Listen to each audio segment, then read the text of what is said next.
forma estoica de vida. Havia também os cínicos, que apresentavam uma forma de vida afastada da sociedade, tal como mais tarde, guardadas as proporções, propuseram os hippies, né, serem contra a cultura e à margem da cultura. Assim viviam os cínicos, que quer dizer os cães, que eram pessoas que moravam nos templos, errantes nas ruas, comiam o que lhes davam, pessoas que abandonaram toda a vida social e política. Havia também os hedonistas, que os epicuristas, eles faziam o cálculo do prazer e da dor. Era uma filosofia da classe média, né? Eu vou buscar o máximo de prazer e de bem-estar e não vou fazer isso entrando de cabeça no prazer. Eu vou buscar modelar a minha vida para também evitar as dores. Então, o epicurista é a filosofia de uma classe média. Mas havia os doidões, né? Os hedonistas, os cirenaicos. Eu vou buscar o prazer ao máximo hoje. E o hedonismo manifesta-se na poesia romana de Catulo. O carpe diem, vive intensamente o dia, busque todo o prazer agora. Você não sabe se vai estar vivo amanhã, então não faça esse cálculo de Epicuro. Entre de cabeça.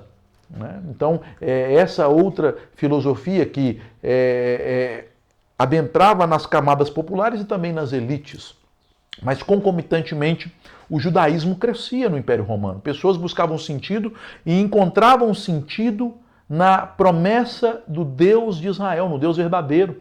Muitos romanos se convertiam ao judaísmo. Sinagogas, como eu disse na aula anterior, existiam em todo o Império, formadas não apenas por judeus que viviam do comércio e judeus da dispersão, da diáspora, judeus espalhados, mas formado por uma numerosa membresia de gentios, homens e mulheres, que encontraram sentido na escritura do Antigo Testamento, nas promessas de Deus.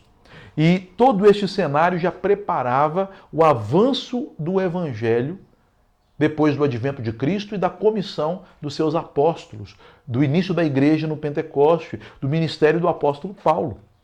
Portanto, nós observamos estas coisas e um detalhe político que eu gostaria de salientar já para o final dessa aula.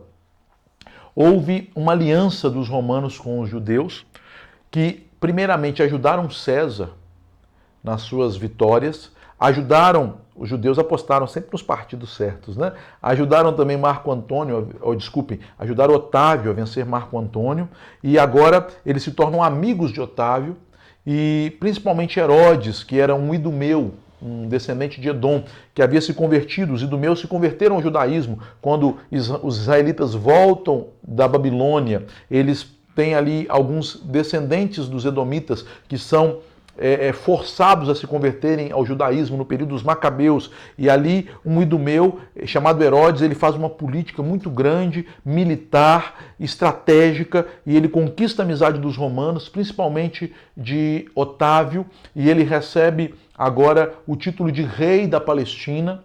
E este Herodes, para ter legitimidade diante dos judeus, casa com uma mulher que era parente dos Macabeus.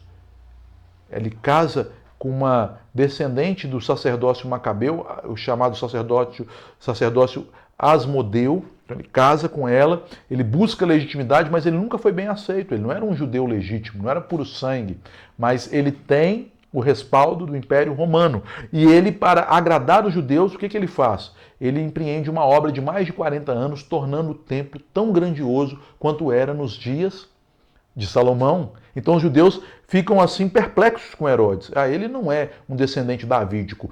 Mas ele deve ser alguém providencialmente colocado aí por Deus, porque ele está preparando o templo para a vinda do Messias. Ele reconstruiu o templo aos moldes de Salomão. Falta agora só a glória de Deus encher a segunda casa, como profetizou o profeta Ageu, mais ou menos 520 anos antes, né?